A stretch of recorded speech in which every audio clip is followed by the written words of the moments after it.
ಇನ್ನು ವೃಷಭ ರಾಶಿಯವರಿಗೆ ನೋಡಿ, ಜೂನ್ವರೆಗೆ, ಮೇ ಎಂಡ್ವರೆಗೆ ನಿಮಗೆ ಅದೃಷ್ಟದ ಕಾರಣ ಗುರುಬಲ. ಧನಸ್ಥಾನದಲ್ಲಿ ಗುರುವಿದ್ದರೆ ಮನೆಯಲ್ಲಿ ಕುಟುಂಬ ಸೌಖ್ಯ, ಮನೆಯಲ್ಲಿ ಒಳ್ಳೆಯ ಹಿತವಾದ ವಾತಾವರಣ, ವಿದ್ಯಾರ್ಥಿಗಳಿಗೆ ಅನುಕೂಲದ ಪ್ರಸಂಗಗಳು ಏರ್ಪಾಡಾಗ್ತಕ್ಕಂಥದ್ದು, ವಾಕ್ಶಕ್ತಿ, ಅನ್ನ ಸಮೃದ್ಧಿ, ಕುಟುಂಬದಲ್ಲಿ ಆತ್ಮೀಯ ಬಾಂಧವ್ಯಗಳು ಏರ್ಪಾಡಾಗ್ತಕ್ಕಂಥದ್ದು, ಮನೆಯಲ್ಲಿ ಮಂಗಳ ಕಾರ್ಯಗಳು ಏರ್ಪಾಡಾಗ್ತಕ್ಕಂಥದ್ದು, ಈ ರೀತಿಯ ಶುಭ ಫಲಗಳನ್ನು ಕಾಣ್ತೀರಾ. ನಿಮ್ಮ ರಾಷ್ಟ್ರಾಧಿಪತಿ ಕೂಡ ಒಳ್ಳೆಯ ಉತ್ತಮ ರೀತಿಯಲ್ಲಿ ಉತ್ತರಾಯಣದಲ್ಲಿ ಉತ್ತರೋತ್ತರ ಸಂಚಾರ ಅಂತೀವಲ್ಲ, ಆ ರೀತಿಯಲ್ಲಿ ಶುಕ್ರನ ಸಂಚಾರ ಉಚ್ಚ ಸ್ಥಾನಕ್ಕೆ ಇರತಕ್ಕಂಥದ್ದು ತುಂಬ ಒಳ್ಳೆಯದು. ನಿಮ್ಮ ಪಾಲಿಗೆ ಶುಕ್ರನಿಂದಾಗಿ ಅದೃಷ್ಟ ಇಮ್ಮಡಿಯಾಗುತ್ತೆ ಅಂತ ಹೇಳಬಹುದು.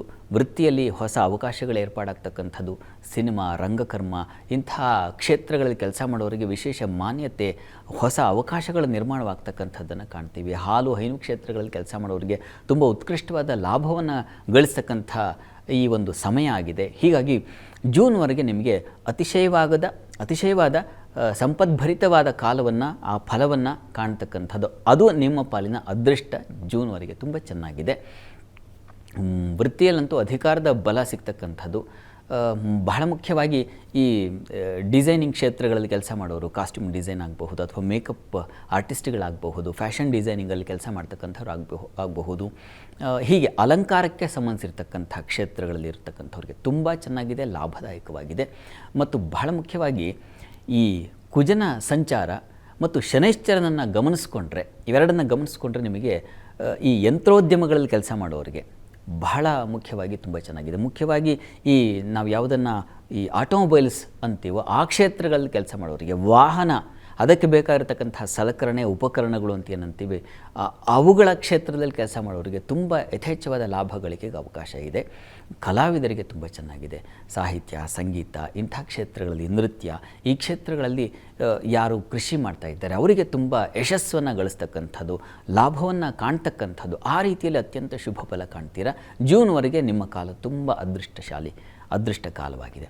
ಆನಂತರದಲ್ಲಿ ಗುರು ಪರಿವರ್ತನೆಯನ್ನು ಕಾಣ್ತೀವಿ. ಸ್ವಲ್ಪ ಮಟ್ಟಿಗಿನ ಹಿನ್ನಡೆ, ಅಪಮಾನಗಳು, ಗುರು ತೃತೀಯಕ್ಕೆ ಹೋಗಬಹುದು, ಉಚ್ಚಸ್ಥಾನವೇ ಆಗಿರಬಹುದು, ಆದರೂ ಸ್ವಲ್ಪ ಹಿನ್ನಡೆಯನ್ನು, ಎಲ್ಲಿ ಗೌರವ ಸಿಗಬೇಕೋ ಅಲ್ಲಿ ಅದು ಸಿಗದೆ ನೀವು ಪೇಚಾಡ್ಕೊಳ್ತಕ್ಕಂಥದ್ದು, ಒದ್ದಾಡ್ಕೊಳ್ತಕ್ಕಂಥ ಸಾಧ್ಯತೆಯನ್ನು ಸೂಚಿಸ್ತಾ ಇದೆ ವೃಷಭ ರಾಶಿಯವರಿಗೆ.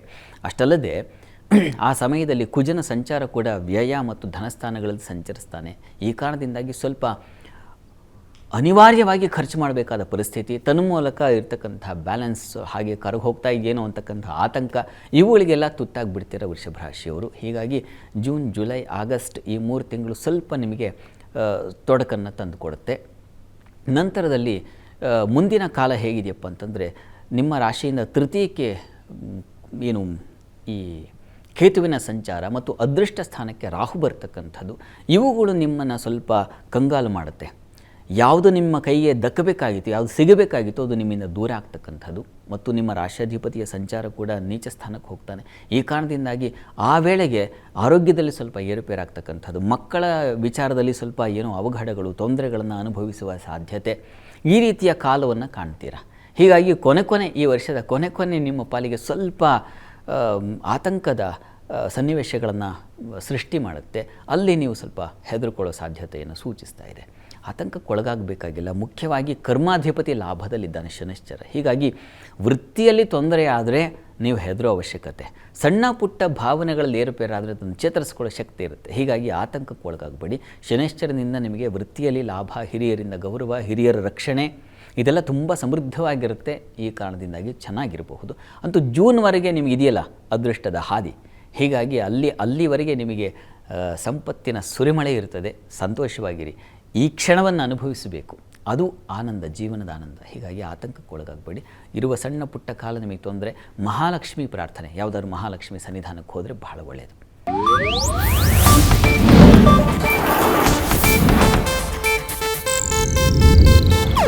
ಇದು ಏಷ್ಯಾನೆಟ್ ನ್ಯೂಸ್ ನೆಟ್ವರ್ಕ್ ಪ್ರಸ್ತುತಿ.